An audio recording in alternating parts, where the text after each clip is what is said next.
गर्ग ऋषि ने गोविंद दर्शन कर लिया यशोदा के पवित्र हाथों से भोजन पाकर। जब आप अपने गुरुदेव के लिए ऐसे भोजन पकाते हो और इतना ख्याल रखते हो कि माफ कर दीजिए, कुछ गलती हो गई, कुछ अपवित्र हो गया, कुछ कम हो गया, तो दूसरी जगह भोजन कराया, दूसरी बार भोजन परोसा, उस कमी को समाप्त कर दिया। महात्मा प्रसन्न है भोजन से तो समझ लेना तुम्हारा गोविंद भी तुमसे प्रसन्न है। साधु भोजन से प्रसन्न हो जाए तो भगवान भोजन से प्रसन्न माने जाते हैं। इसीलिए भगवान का भोग साधु को ही, गुरु को ही लगाती है दुनिया, उनको ही जिमाते हैं, खिलाते हैं।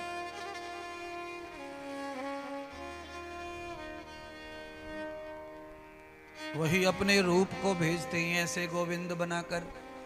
साधु महात्मा गुरु के रूप में वो पधारते हैं और भक्तों की इच्छाएं पूरी करते हैं। साधु के भेष में आकर दिखते वो मानस और साधु है, पर उनके अंदर जो समाया हुआ है भगवान, वो किसी को दिखता नहीं है, पर उनमें वो पूर्णतः रहता है। इसलिए प्यारे बंधुओं, माता और बहनों, श्रीमद् भागवत कथा ये परम ज्ञान है ग्रस्त का। इसको सुनकर इस पर थोड़ा भी कोई अमल कर ले तो हमारे गृहस्थ में रोज गोविंद घूमेगा, किचन में नाचेगा ठुमक ठुमक ठुमक ठुमक। पर करें क्या, बदकिस्मती ये है कि आदमी कथा सुनता तो है स्वार्थ के लिए, पर इसका अमल आचरण घर पे जाके कर नहीं पाता है जी। आप लोगों में से भी कई लोग हैं जो कथा में बैठे हैं, कथा सुन रहे हैं। हम क्या बता रहे हैं कथा में? हमने कहा कि जिस किचन में अन्नपूर्णा माता रहती है उसमें अंडा नहीं आने को चाहिए, मरा हुआ बकरा नहीं चाहिए, मुर्गा नहीं चाहिए उस किचन में, क्योंकि वो किचन नहीं है। किचन तो अंग्रेजों ने बनाया है, वो खाते थे, इसलिए किचन। हमारी भाषा में किचन को रसोई घर बोलते हैं। रसोई घर। जीभा में क्या है? जीभा में कौन से देवता हैं? रस देवता, समुद्र देवता। आपकी जीव पर देवता नहीं विराजमान रहते तो अच्छी से अच्छी सब्जी भी भाती नहीं है। मन ही ना करे खावे को, उल्टियां सी आमी जीभ सूख जाए।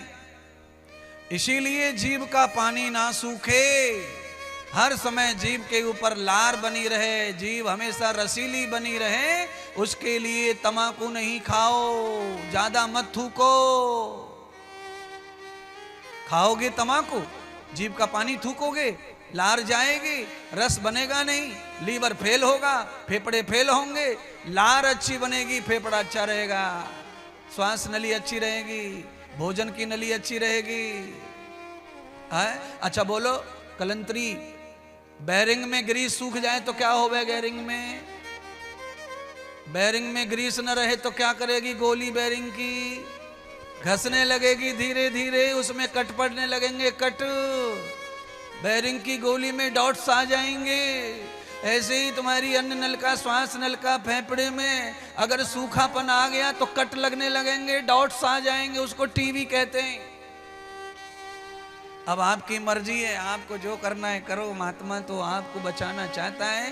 केवल कथा सुनकर पुण्य नहीं, कथा सुनकर के जीवन को भी बदलना है। उसके लिए इतना भाषण प्रवचन हो रहा है, नहीं तो कथा सीधी सीधी चल सकती है।